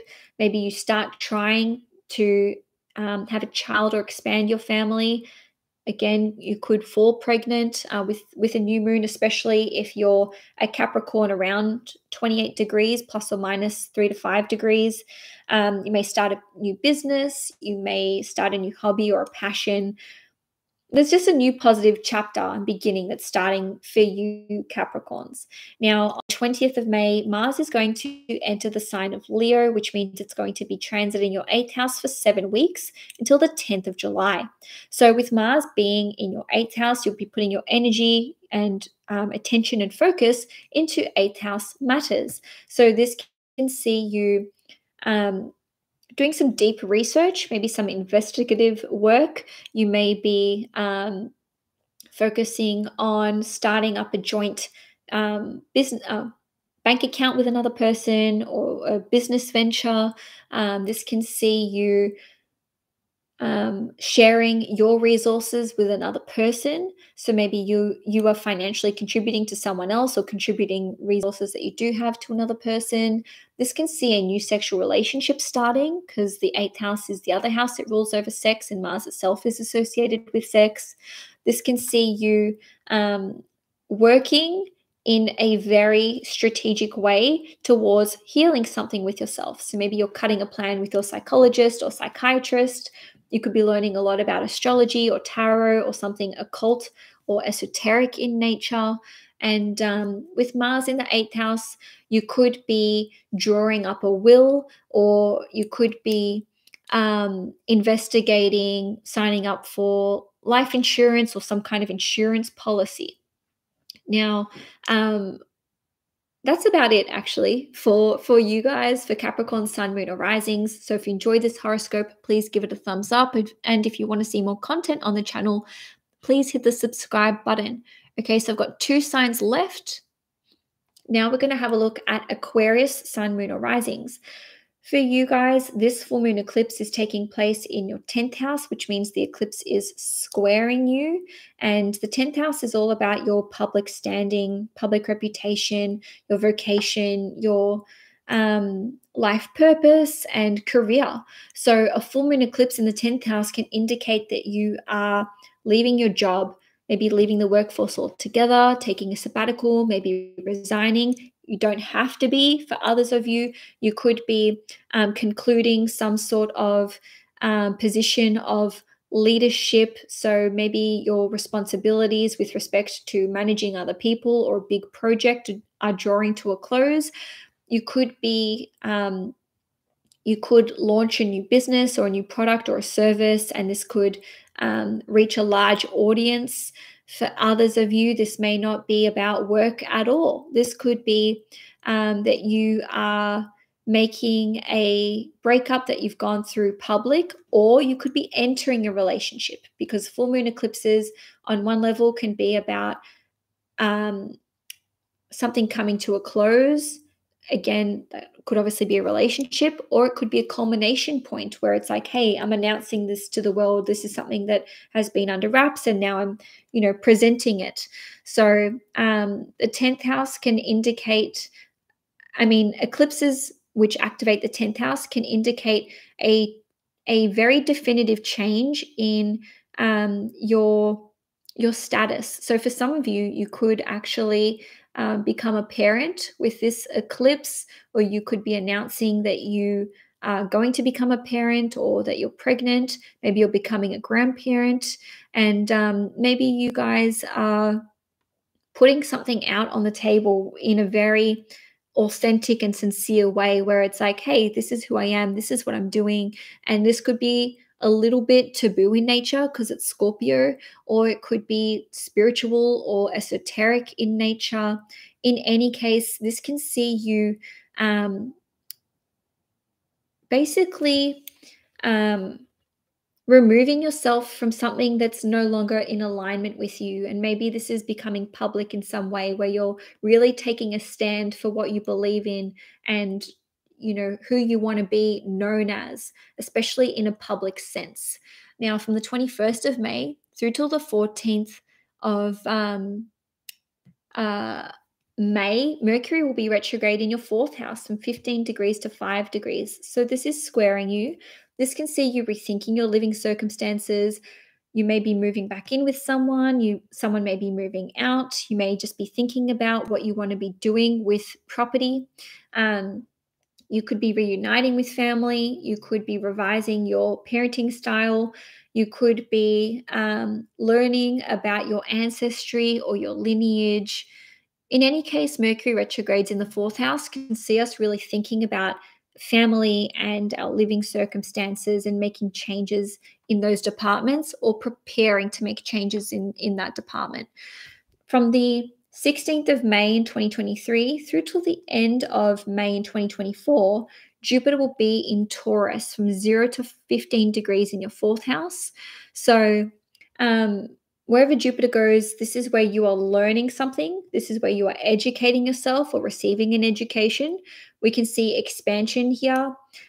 We can see a new chapter starting, or a new adventure, or freedom and liberation from this. So Jupiter in the 4th house can see you expanding your property portfolio, buying more property, or maybe even vehicles. This can see you moving abroad, because Jupiter represents traveling to a foreign country. You could just be living abroad for like this transit. Maybe it's for a few months, maybe it's for a year. It doesn't have to be permanent. You may be expanding your property. You could be renovating, building on existing land, or adding another level to your home. Your property could increase a lot in value. That's another way that this could play out. This could see you expanding your family. So you could become a parent during this 12-month period, or you could have another child. You may become the legal guardian for someone else's child, or maybe like a godparent. And on a different note, more people could be living with you. So if if it's just you in your home, maybe during this period of time, you're going to have people move in, and maybe it's your children coming back to live with you, or nieces or nephews, or maybe you're going to be living with a group of people, because this could indicate like lots of people in one household. You could become a grandparent during this period of time.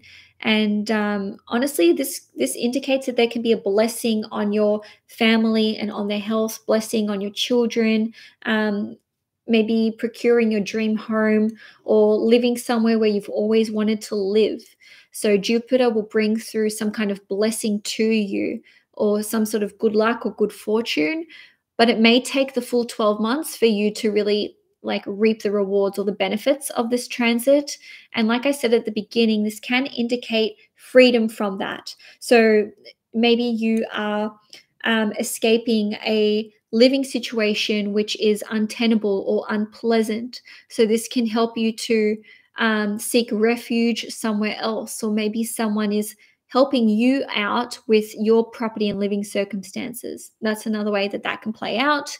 Now, on the 28th of May, there will be a new moon in Taurus at 28 degrees in the 4th house. So new moons indicate a new chapter starting. So again, I would see this being associated with property matters, family matters, living circumstances, and also the 4th house rules over our emotional contentment and our emotional sense of well-being. So there could be a new chapter starting here, but also I forgot to say that with Jupiter going through the 4th house, this can see you maybe overcoming some kind of depression or melancholic episode and just feeling happier and more positive and more secure in yourself, emotionally speaking.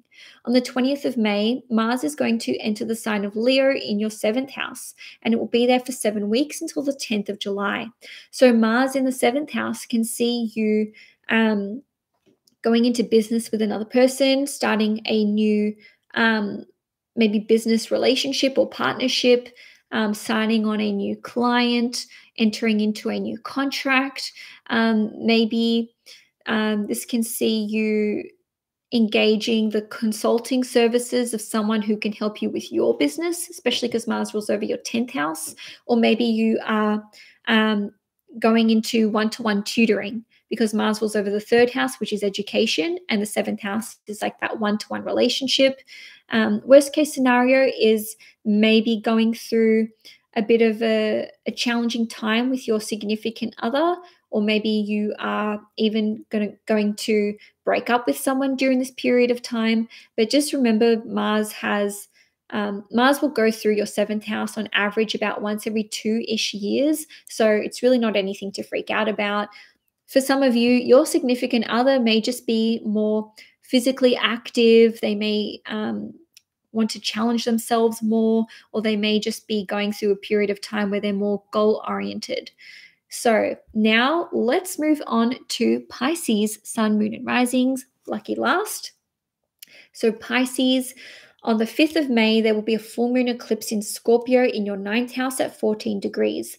Full moon eclipses or lunar eclipses are all about a chapter coming to a close or potentially reaching some sort of peak or culmination point. So some of you may be concluding some sort of education program. You may be finishing up a coaching program. You may have a big breakthrough where you are graduating. You may have successfully learned something new, which you're really proud of, which could shape your path for the future. For others of you, you could just be walking away from an education program, even if you haven't finished, or you could be changing mentors or teachers.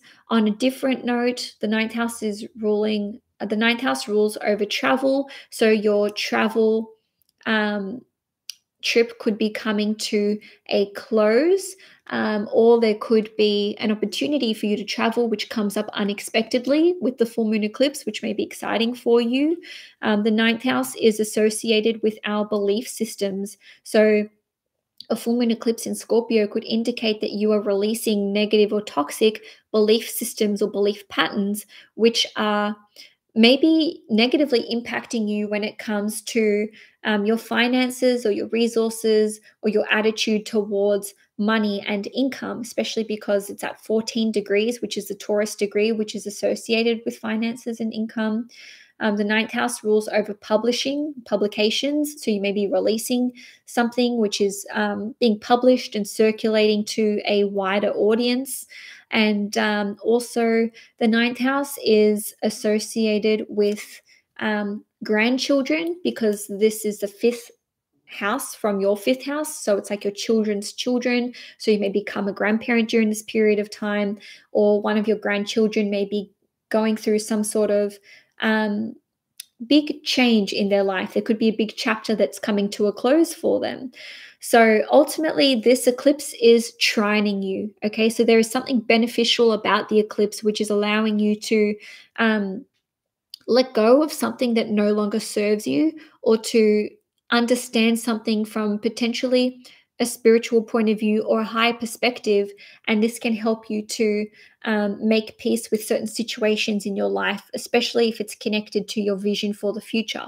Now, from the 21st of April through till the 14th of May, Mercury will be retrograde in Taurus in your third house, from 15 degrees going back to 5 degrees. So you may be returning to a former work project, maybe getting back in touch with friends who you used to be in communication with. You may hear from old clients or co-workers. You may be editing a communications piece or finishing a writing or communications piece. You may resit a test or an exam, or be renewing your license. You could be renewing your passport. If you're traveling, check your passport, because you may kind of forget that it needs renewing.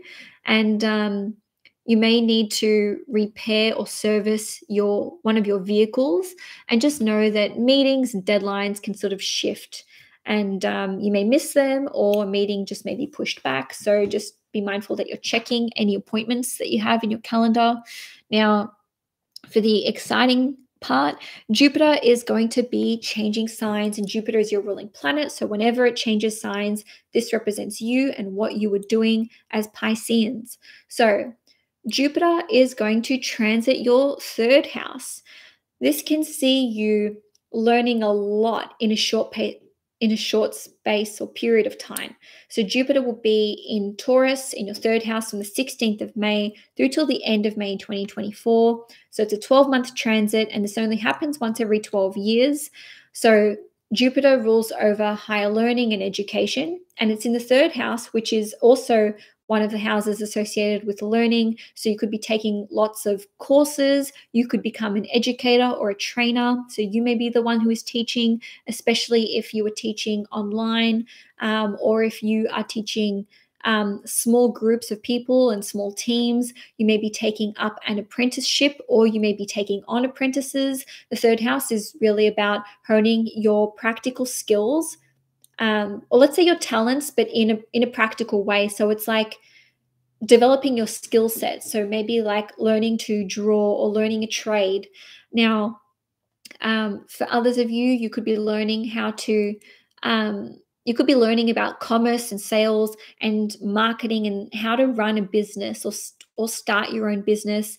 You could be learning about web design. You could be starting your own you could be developing your own website. You could start a new communications piece or a new social media channel. You maybe will start writing a book. This is so positive for anyone who's a journalist, or who writes for a living, or who runs their own business, or who works in sales or commerce or marketing, and of course social media. This is about self-made worth and legacy. So your ruling planet going through the third house just indicates that you can really expand upon your knowledge when it comes to how to run a business successfully. The third house is also associated with technology and transportation, maps of all kinds, and short-term travel. So you could be learning how to, I don't know, ride a motorbike, drive a car. You may get like a boating license. It's about licenses, diplomas, and qualifications. So there could be new qualifications coming through, and this could benefit your career, because Jupiter rules over your 10th house. Now, your day-to-day work life, in terms of like meetings, emails, communicating with people, messaging, you're just going to be so busy while Jupiter is in your third house. So that's really going to skyrocket. And there may be lots of short travel trips that you need to go on during this period of time. So lots of commuting. On the downside, your commuting time may increase, especially if you're changing jobs and now you need to work further away from home. Of course, if you work in sales, this is like a huge increase in sales. And the third house represents friends and co-workers and clients. So this is like tons more friends, heaps more clients. And you can just be forming a new friendship group. Maybe you'll have an opportunity to travel with friends. Jupiter through the third house is a really positive transit for you guys because it's going to sextile you, which is a beneficial transit. So you can also receive a lot of help from friends, or maybe your clients are helping you out. And also this can indicate an opportunity to maybe go into business with friends as well. So again, very, very positive for communications, social media, writing, reporting, journalism. And also we're going to have a new moon in Taurus in your third house, and this is on the 19th of May at 28 degrees. So new moons equate to new chapters. So again, maybe this is a new education course. Maybe you're going to be teaching. Maybe you'll be learning. Could meet a new friend. You could start a new communications piece. Maybe you'll write a book. Many Pisceans will be able to write books and complete education content and material during this 12-month transit. Lastly, on the 20th of May, Mars is going to enter the sign of Leo in your sixth house, and it will be there for 7 weeks until the 10th of July. So the sixth house is all about your work, health habits, routines, pets. The sixth house represents cleaning and just day-to-day admin tasks and kind of like the tedium and mundane stuff.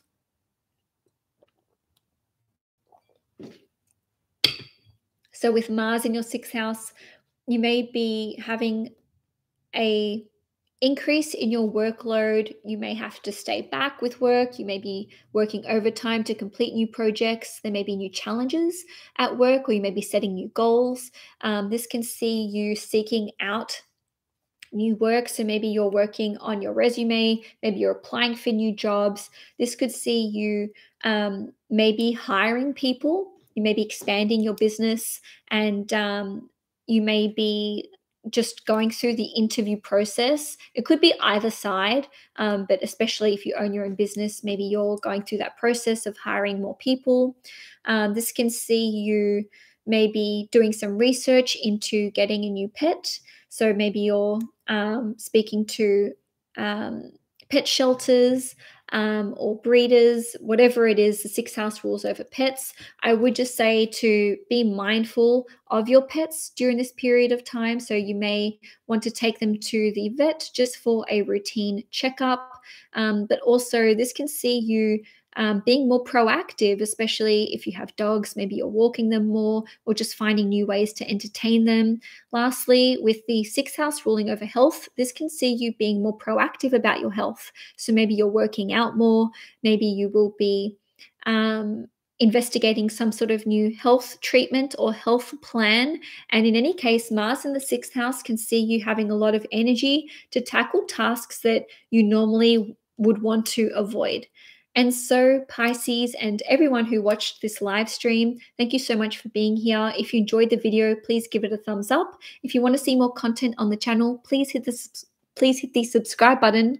Enjoy your month ahead, and I will see you guys in June.